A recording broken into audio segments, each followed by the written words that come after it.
lagi di Ajib ASN Jabar ikut bicara. Kali ini tuh kita akan bincang santai aja seperti biasa dan beririsan pastinya berkaitan dengan perumahan, permukiman. Kalau nongong dikit mah ada yang sampah juga. Banyak di situ ya Pak ya. Bisa melihat perkembangan itu proses pembangunan. Ada lagi beberapa yang lainnya termasuk pertanahan. Nah, kita mengharapkan ke depan bahwa kabupaten kota itu sudah bisa menangani sampahnya di wilayahnya. Ada kemudian penghunian apartemen transit. Apartemen transit yang kami kelola itu apartemen yang nyaman dan murah. Harganya kalau boleh tahu nih hanya 250 sampai 300 ribuan. Kang bawa maaf gitu Enggak, ya Pak. Abi bisa. hayang gitu. Nanti kita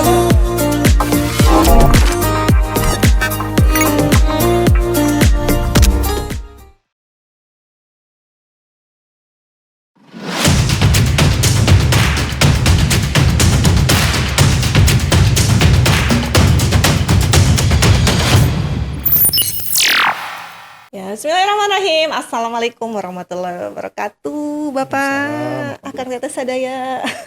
Kembali lagi di Ajib ASN Jabar ikut bicara. Utek kita ya. Akan kata tahu nggak sih, di kesempatan kali ini kita kedatangan seorang Pak Kadis nih. Pak Kadis pagi-pagi sudah hadir di BKD khusus untuk Akang Teteh semua mau berbagi tentang apa nih? Nah, beliau adalah kami BKD sudah kedatangan Bapak Dr. Indra Maha STMT ya Pak ya. Beliau adalah Kepala Dinas Perumahan dan Permukiman dari Provinsi Jawa Barat. Bapak Wilujeng Sumping. siap atau nuhun udah diundang ke sini. Siap. Damang ya Pak, sehat? Apa kabarnya? Alhamdulillah baik. Luar biasa. Baik, Padat merayap jadwalnya, Padat tapi merayap. luar biasa berkesempatan hadir di Aji Podcast gitu ya. Tadi sih sudah kita agak-agak ngobrol-ngobrol ya Pak ya dengan Ya, Pak Kaban Pak juga. Kaban. Yang ternyata lebih pakar Bu. Dan ternyata lebih pakar beliau. Lebih pakar. Lebih Enggak, menguasai. Bapak juga sama di Oh, iya. situ di bidangnya, sama-sama pakar di bidangnya seperti itu. Kalau dari namanya beliau sangat orang teknik ya, STMT, dokternya juga pastinya orang teknik juga ya Pak? Iya, kebetulan memang latar belakangnya sih di teknik sipil ya. Iya. Baik di S1, S2, S3-nya memang di teknik sipil. Luar biasa. Bapak kalau di universitas sudah calon profesor loh Pak, udah linier gitu sampai atas. Kalau melihat dari belahan kepalanya yang semakin menipis rambutnya mungkin jadi bolehlah diartikan begitu kali ya. Siapa profesor? Tapi jauh lah rasanya profesor jauh lebih mumpuni lah. Menuju sana mudah-mudahan didoakan. Amin. Amin. Nah, Kang Teteh di kesempatan kali ini tuh kita akan bincang santai aja seperti biasa ngobrol terkait dengan kedisperkiman gitu ya Pak. Karena pasti kalau disperkim urusannya dan beririsan pastinya berkaitan dengan perumahan, permukiman, ada pertanahan, panginten, terus ada juga irisan-irisan. Kalau nongong dikit mah ada yang sampah juga. Iya. Banyak di situ ya Pak ya. Iya. Jadi memang di Perkim ini mengampu bidangnya cukup banyak ya. Artinya sebetulnya kalau untuk satu dinas itu bisa 2 ya. Tapi kita di Perkim ini 3 bidang yang kita ampu. Yang pertama adalah bidang pekerjaan umum dan penataan ruang. Yang kedua adalah bidang perumahan dan pemukiman dan bidang pertanahan. Bidang pekerjaan umum dan tata ruang itu yang kita ambil adalah air minum, persampahan, limbah, drainase, ada bangunan gitu ya. Dan kalau misalnya di bidang perumahan pemukiman memang jelas sudah perumahan, kawasan pemukiman, kemudian prasarana dan sarana umum, ada lagi beberapa yang lainnya termasuk pertanahan. Pertanahan ada nanti DPPT, ada sertifikasi dan segala macamnya. Jadi cukup banyak. Makanya mungkin ya saya juga menilik-nilik ternyata Disperkim itu punya indikator kinerja dinas yang mungkin banyak gitu, 9 yang harus kita kejar gitu ya. Jadi ya lumayan lah, bukan lumayan, tantangan lah. Tantangan ya Pak. Tantangan. Challenge-nya nih ada di Disperkim itu ternyata tidak hanya sekedar perumahan permukiman seperti namanya. Bukan. Tapi lebih kompleks gitu. Lebih kompleks. Di dalamnya. Luar biasa Iya, Pak. iya. Pak, berarti kalau misalnya berkaitan dengan itu terkait pengawasan, regulasi itu Iya. apakah beririsan atau diberikan juga oleh pihak Disperkim untuk misalnya untuk pemukiman, perumahan dan pertanahan itu sendiri? Ya, konteks kita sebetulnya ke arah pembinaan atau bimbingan teknis kepada kabupaten kota ya. Misalnya ada pembangunan kawasan rebana begitu ya, itu bagaimana.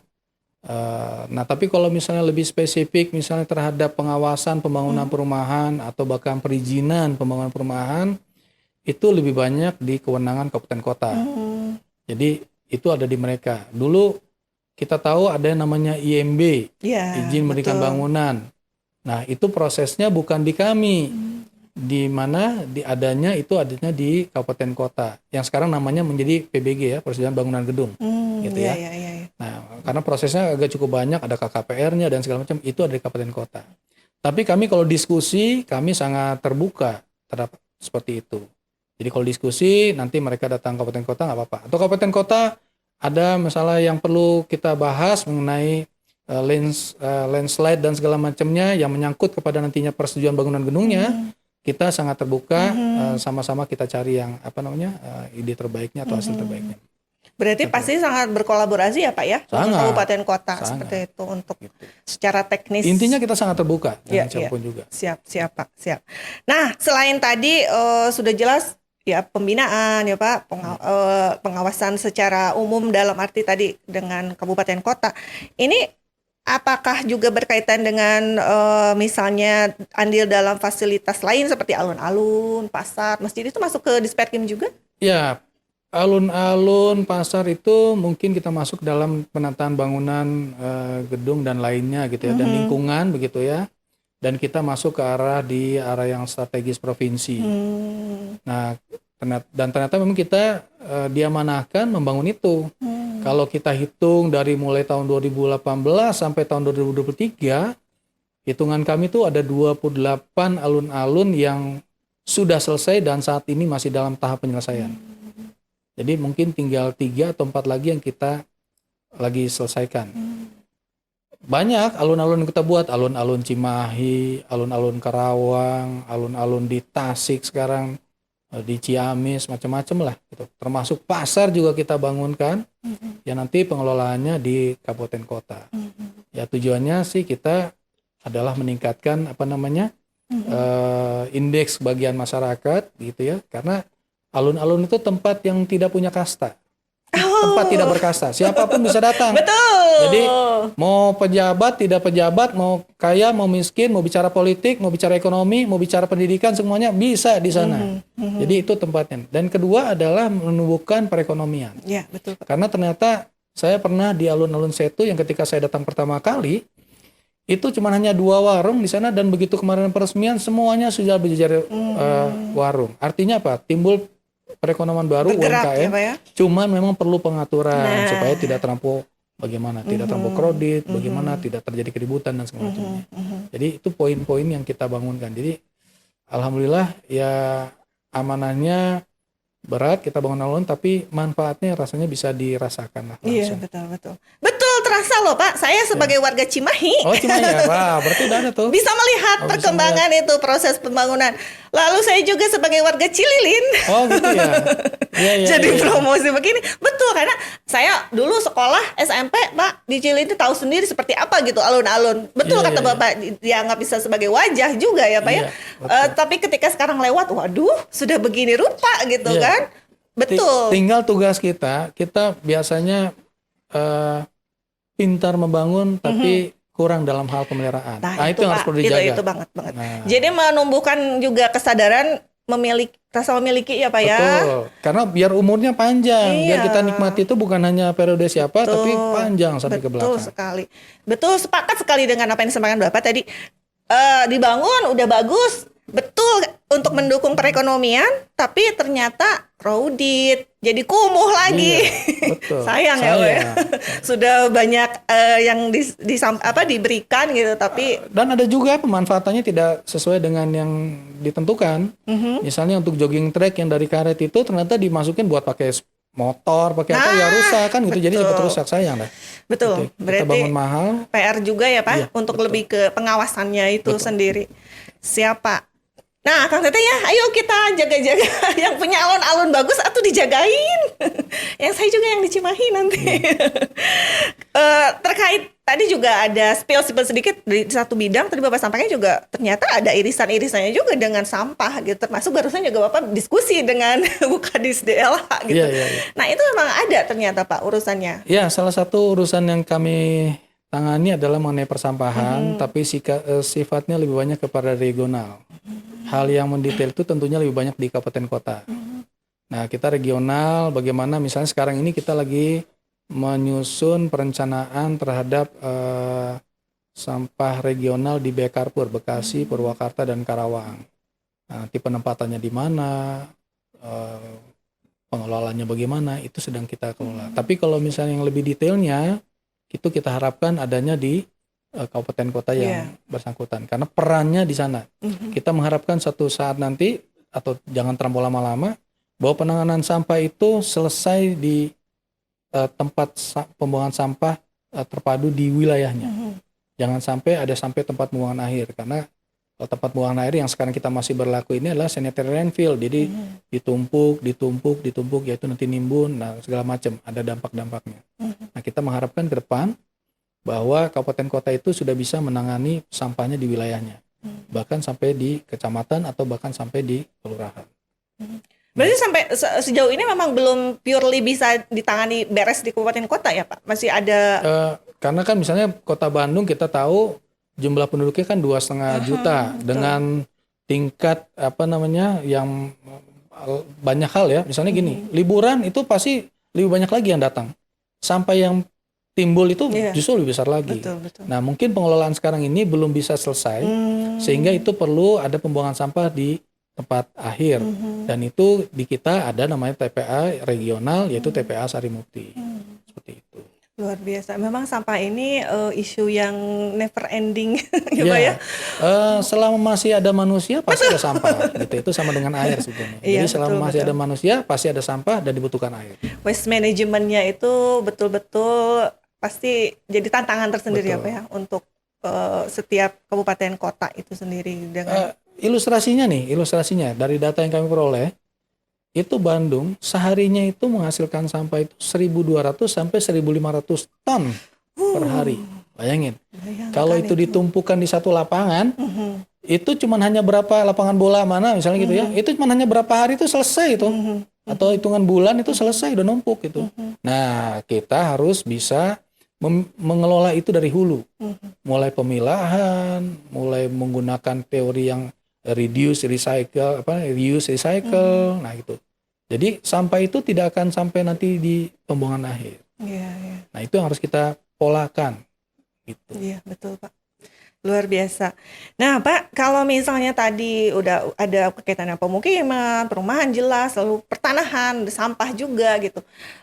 Adakah program unggulan dari Disperkim? Program unggulan ya itu yang kita laksanakan cukup banyak juga ya. Pastinya. Artinya bagaimana tupoksi kami yang diamanahkan kepada kami, ada namanya pembangunan Rutilahu, ada kemudian penghunian apartemen transit, ada program nyepah mungkin ya atau gebiar sampah begitu. Banyak juga, cukup banyak juga sih, ada pembinaan dalam bentuk klinik rumah yang nanti akan kita launching lagi ke depan tahun ke depan gitu. Kita antosan ya Kang Teteh.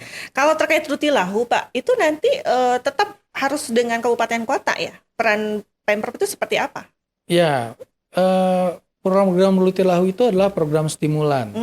Jadi memberikan stimulan kepada masyarakat berpenghasilan rendah dalam hal menyediakan hunian yang layak gitu ya. Jadi tetap karena lahannya kan semuanya ada di kabupaten kota. Iya, betul. Jadi pasti kita akan berkoordinasi, berkolaborasi dengan kabupaten kota. Seperti itu. Iya. Banyak lagi, ada BKM-nya, banyak. Ada lagi toko materialnya, ada desanya, ada babinsanya, wah segala macam tuh. Biasanya kalau di awal tahun biasanya kita kumpulin semua tuh. Kita selesai. Pak, ada bocoran syarat atau kategori seperti apa untuk yang misalnya rekan-rekan yang bisa mendapatkan fasilitas Rutilahu itu? Ya, Rutilahu itu kan kita dalam hal menyediakan tadi hunian yang layak ya. Iya, betul. Yang pasti punya sendiri dong. Gitu ya. Yeah. Artinya pasti punya sendiri. Ya, selain yang umum adalah KTP Ya, AK gitu ya. Terus kemudian rumahnya punya sendiri gitu. Jangan sampai punya orang lain kan gitu ya. Kontrakan atau gimana gitu Nggak ya? bisa ya, namanya kan rumah Iya. gitu ya, bukan kontrakan. Kalau kontrakan udah bidang usaha kan begitu kan ya. Terus kemudian memang dia sifatnya stimulan tadi, karena membangun rumah itu tidak murah atau merevisi rumah itu tidak murah. Jadi stimulan. Jadi kami menyediakan senilai sekian rupiah, maka dalam penyelesaian untuk menjadikan rumah hunian yang layak, maka harus bisa juga loh menyiapkan dana. Nah, jadi itu kira-kira beberapa peraturan yang persyaratan yang kita berikan kepada calon penerima Rutilahu. Tiap tahun ada pasti Pak? Alhamdulillah program ini sudah lama juga berjalan ya. Kalau data kami, data tahun 2018 sampai tahun 2023 ini udah ada hampir 110.000 rumah, 110.000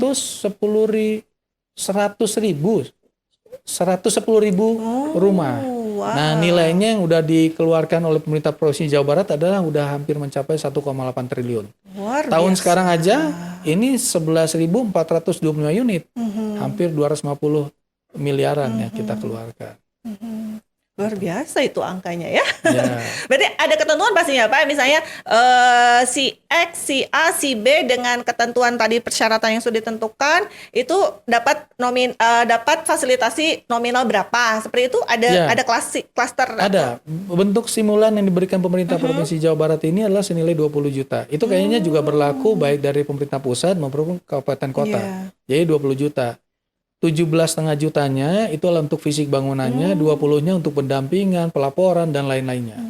Jadi itu. Dan 17,5 jutanya bukan dalam bentuk uang loh kita berikan. Oh bukan ya? Bukan. Jadi mereka membangunkan, udah ada rinciannya. Bahwa saya butuh kayu sekian, butuh paku sekian, semen sekian, bata. Jadi kita membayarnya langsung kepada, nanti meskipun kepada BKM langsung kepada ininya, toko materialnya. Jadi kita tidak memberikan uang nih, karena kalau diberikan uang bisa saja nanti jadi peruntukannya untuk hal lain. Hal yang lain. Betul. Nah, kita akan berusaha menjadi, karena kan kita pasti juga akan dinilai akuntabilitasnya. Nah, jadi kita menggunakan sistem-sistem yang kita perkecil ruang gerak terjadinya penyimpangan. Jadi kalau bisa itu langsung ke yang benar gitu ya. Jadi udah jelas. Oh ya udah ke toko materialnya, udah langsung ke toko materialnya. Begitu ternyata ya Pak. Berarti kalau gitu tadi ternyata Pemprov sendiri kan dengan 1,8 triliun tadi dengan 110.000 tadi ya Pak. Iya. 110.000. Iya, 110.000 gitu. Luar biasa kan angka yang besar itu kan. Tapi misalnya di kabupaten kota sendiri ada program yang berkaitan. Ada, sama. Jadi itu program khusus dari provinsi. Nanti program dari kabupaten kota juga ada. Nanti program dari pusat juga ada. Bahkan kalau kita lihat regulasi yang sekarang, ini juga perlu kami sosialisasikan bahwa penanganan Rutilahu adanya di penanganan kawasan kumuh, di permukiman kumuh. Karena permukiman kumuh juga ada kewenangannya. Ada di kabupaten kota, ada di provinsi, dan ada di pusat. Kalau teknisnya nih Pak, misal nih itu harus berarti tadi betul kata Bapak harus dengan kabupaten kota dan lain-lain.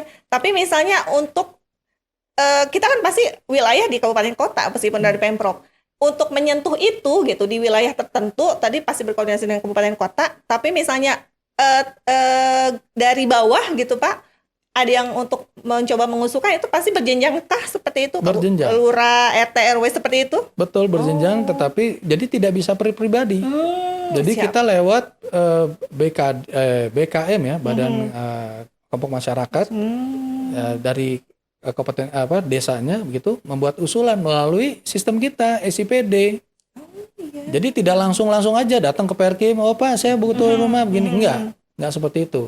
Jadi mengusulkan lewat SIPD, nanti itu diverifikasi oleh kita, jumlahnya, penerimanya siapa, bentuknya seperti apa. Nah baru nanti menjadi program dan melihat anggaran yang kita bisa sediakan di tahun anggaran yang berjalan. Jadi nggak langsung aja. Datang bawa map gitu nggak gitu bisa. kan. Nanti kita susah pertanggungjawabannya. Nanti siap. saya kenal sama si Anu, enggak. Iya betul. Jadi bisa dilihat record ya. Kalau orang bilang data digital tuh kejam gitu, tapi itu membantu kita loh dalam membuat kita menjadi sistem yang jadi akuntabel. Di SIPD ya Pak di ya? SIPD. Siap tuh kan jadi semakin clear ya kalau misalnya tercerahkan oleh pakarnya gitu. Ya. Kita jadi terbayang gitu Pak. Itu kan ranah-ranah yang tidak semua orang aware gitu ya Pak ya. Seperti itu luar biasa. Tadi sudah Bapak sampaikan terkait Rutilahu, tapi tadi juga Bapak spill katanya terkait sifat sistem pengelolaan apartemen transit. Nah, itu seperti apa Pak? Ya, sifat itu sistem pengelolaan apartemen transit ya. Itu adalah sistem yang atau aplikasi yang berbasis web yang kita gunakan dalam pengelolaan apartemen transit. Jadi kita punya namanya apartemen transit itu ada 5 gitu ya. Di Ujung Berung, di Ranca Ekek, Selokan Jeruk, di Batu Jajar, dan satu lagi di Cibatu Purwakarta. Nah itu kan kepenghuniannya itu udah berbasis aplikasi tersebut. Jadi berapa harganya, berapa ketersediaannya, berapa waiting listnya, apa persyaratannya, itu udah terbaca semua di situ. Bahkan tagihannya kapan, itu tinggal klik buka di situ, oh dia bisa langsung tuh. Oh nomor barcode-nya berapa gitu ya. Nanti dia tinggal bayar aja ke bank atau mau pakai apa, silakan. Jadi semuanya sudah masuk di sana.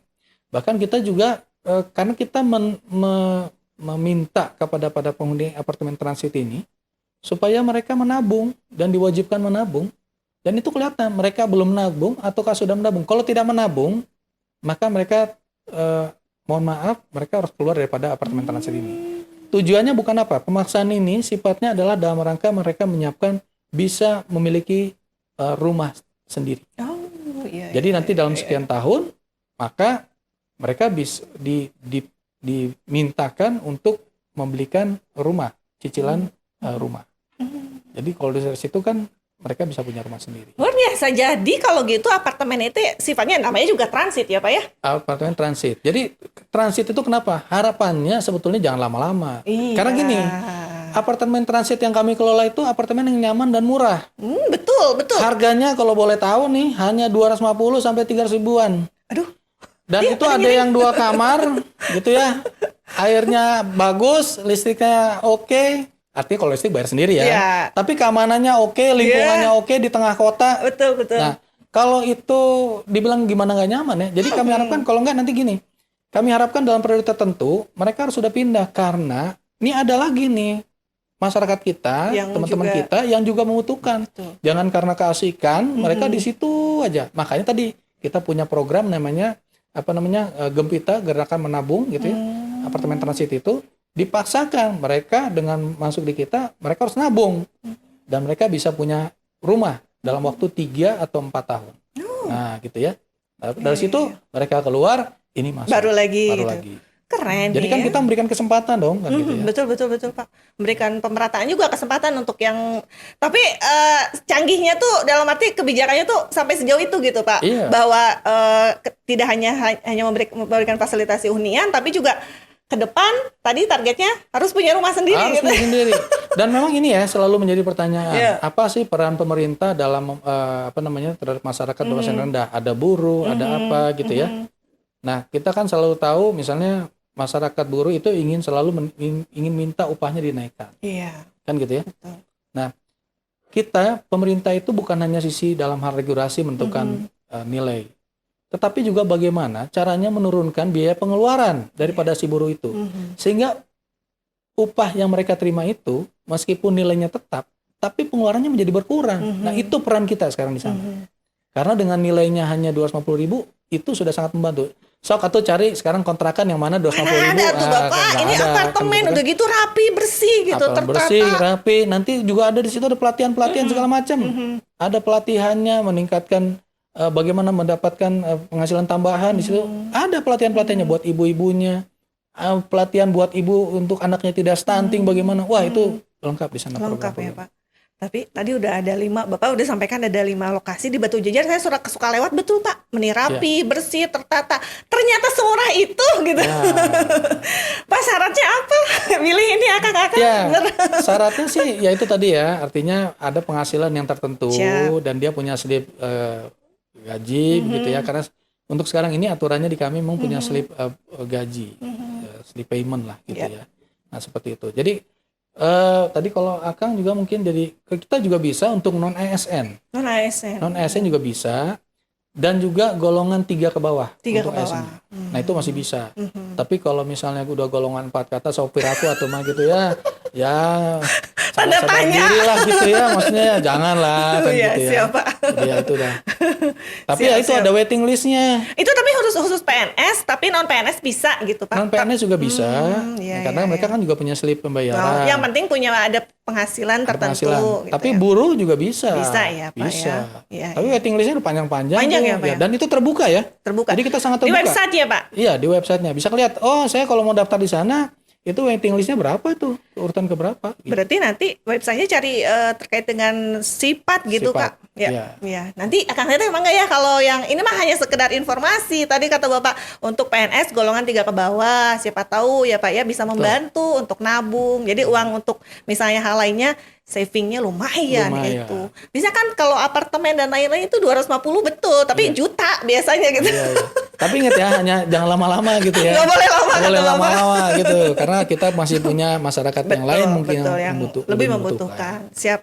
Siapa? Nah, tadi kalau misalnya terkait rutilahu, sifat. Nah, tadi yang program Bapak sebutnya juga ada program nyepah ya, Pak. Nyetor sampah jadi berkah, luar biasa. Iya, Ini iya, seperti apa itu, Pak? Itu sebenarnya gerakan sosial ya yang digagas dari Disperkim gitu ya.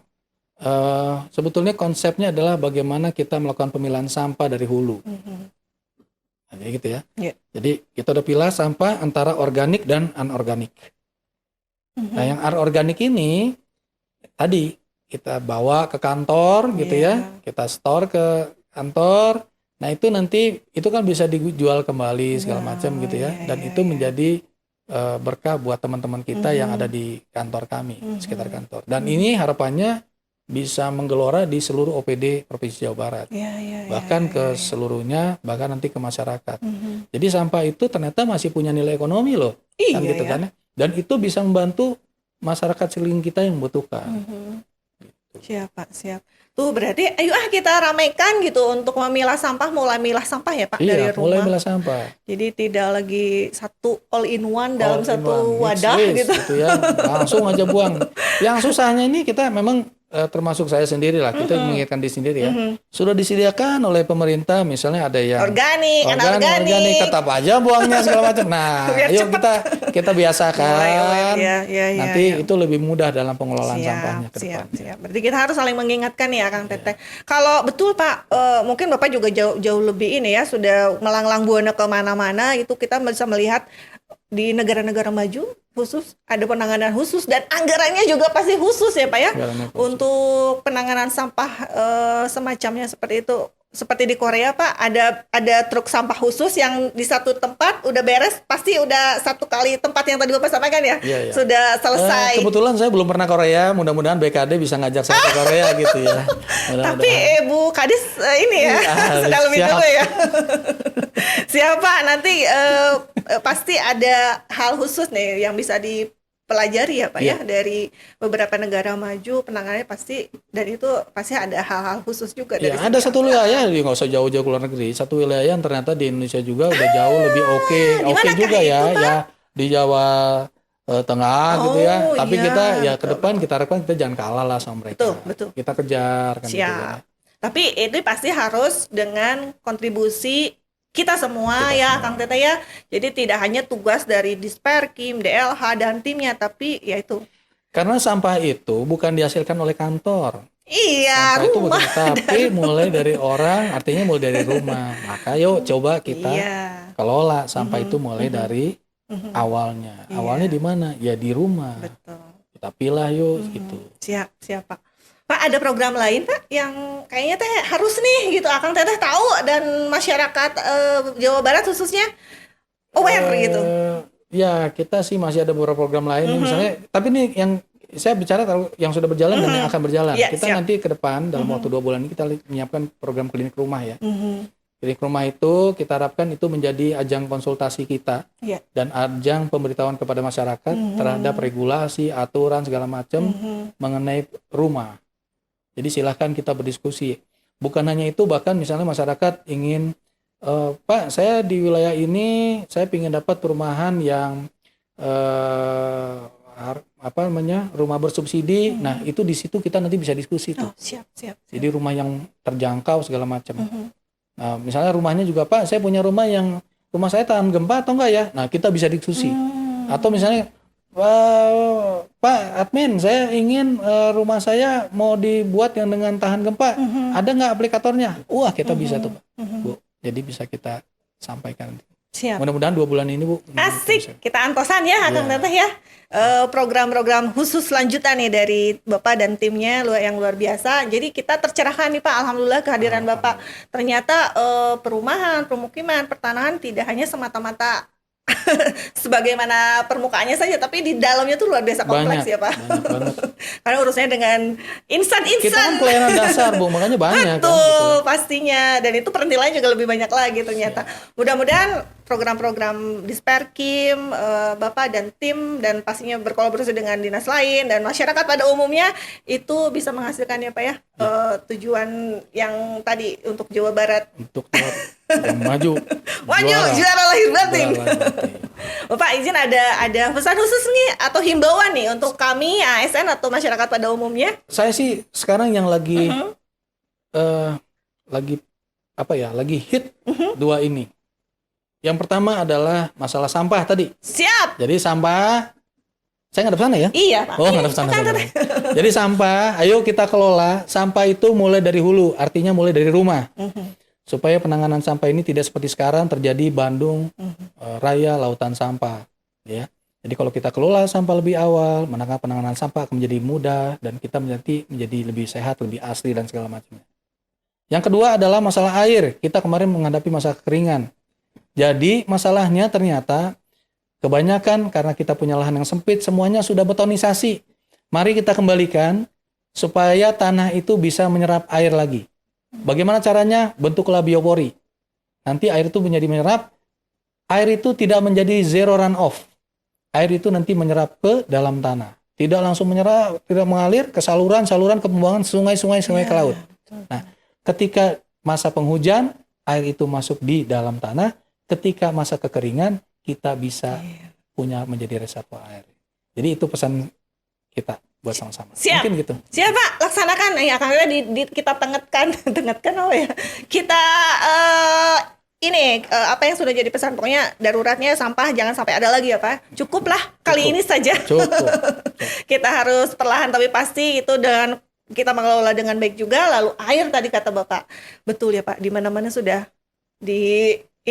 semen dan lain-lain. Jadi daya serapnya luar biasa. Jadi banjir banget, kering banget. Betul. Gitu. Jangan selalu menyalahkan kenapa tidak hujan-hujan, bukan. Karena ternyata kita harus melihat kepada diri kita. Ternyata perilaku kita yang kurang. Betul. Pas. Pasti ada konsekuensi dari setiap pilihan-pilihan. Bapak sekali lagi atur nuhun ya Pak, sudah berkenan sharing di Ajib, dan Akang Teteh juga pastinya kita dapatkan manfaat yang luar biasa ya dari apa yang Bapak sampaikan. Jangan lupa like, subscribe, komen, follow sosmednya BKD dan juga Disperkim Jabar ya Akang Teteh. Baik, hatur nuhun Bapak. Assalamualaikum warahmatullahi wabarakatuh. Ajib ASN Jabar ikut bicara.